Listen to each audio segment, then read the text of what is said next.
ប្រជាពលរដ្ឋរស់នៅក្នុងឃុំសាមគ្គីស្រុកព្រៃនប់សប្បាយចិត្តខណៈដែលក្រមការងាររាជរដ្ឋាភិបាលកម្ពុជាចុះមូលដ្ឋានខេត្តព្រះសីហនុបានផ្ដល់ពូជដំណាំបច្ចេកទេសសម្ភារៈនិងរកទីផ្សារជូន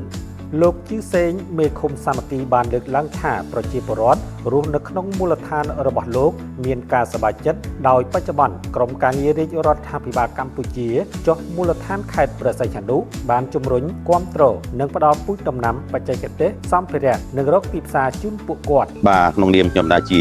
មេឃុំហើយក៏ជាអាណាព្យាបាលក្នុងមូលដ្ឋានគឺពួកខ្ញុំមានការខ្វាយខ្វល់ច្រើនពាក់ព័ន្ធនឹងប្រជាពលរដ្ឋក្នុងមូលដ្ឋាន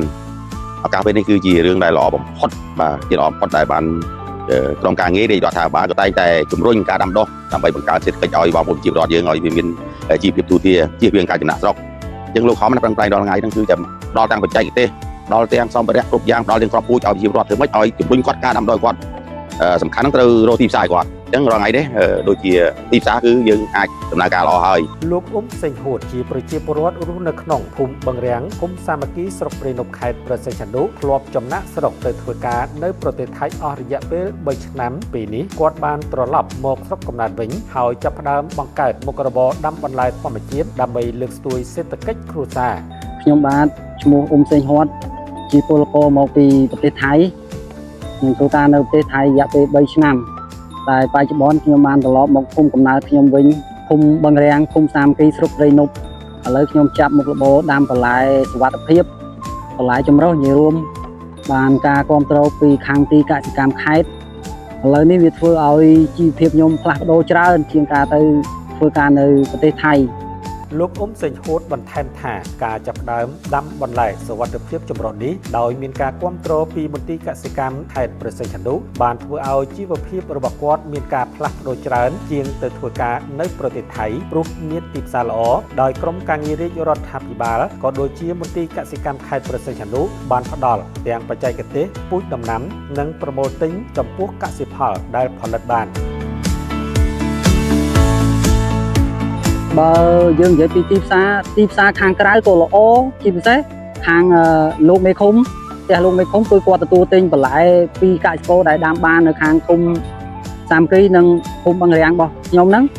និយាយរួមបើ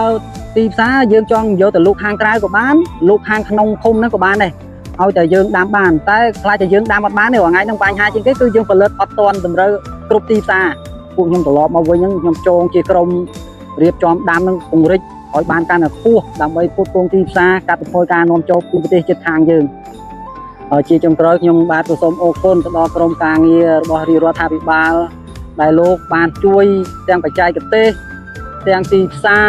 អីទាំងអស់ខ្ញុំមានអីក្រៅពីសូមអរគុណដោយឡែកលោកជឿសេងមេឃុំសាមគ្គីបានបន្ថែមថាក្នុងនាមអាជ្ញាធរមូលដ្ឋានលោកមានក្តីបារម្ភច្រើនចំពោះជីវភាពរបស់ប្រជាពលរដ្ឋតែពេលនេះបន្ទាប់ពីក្រុមការងាររាជរដ្ឋាភិបាលចុះជួយខេត្តព្រះសីហនុបានជំរុញការដាំដុះដើម្បីបង្កើនសេដ្ឋកិច្ចប្រជាពលរដ្ឋជៀសបានពីការចំណាក់ស្រុករបស់ប្រជាពលរដ្ឋក្នុងមូលដ្ឋានរបស់លោកដោយក្រុមការងារបានផ្ដល់នៅបច្ចេកទេសគ្រាប់ពូជនិងរកទីផ្សារជូនពួកគាត់ដោយមិនឲ្យប្រជាពលរដ្ឋមានការលំបាកចំពោះកសិផលដែលផលិតបានគ្មានទីផ្សារនោះឡើយទាំងនេះជាការចូលរួមជាមួយរាជរដ្ឋាភិបាលដើម្បីកាត់បន្ថយភាពក្រីក្ររបស់ប្រជាពលរដ្ឋនៅមូលដ្ឋានផងដែរលោកមេឃុំបើសិនជាបងប្អូនប្រជាពលរដ្ឋគាត់ដាំបានហើយគាត់មានទីផ្សារខាងក្រៅ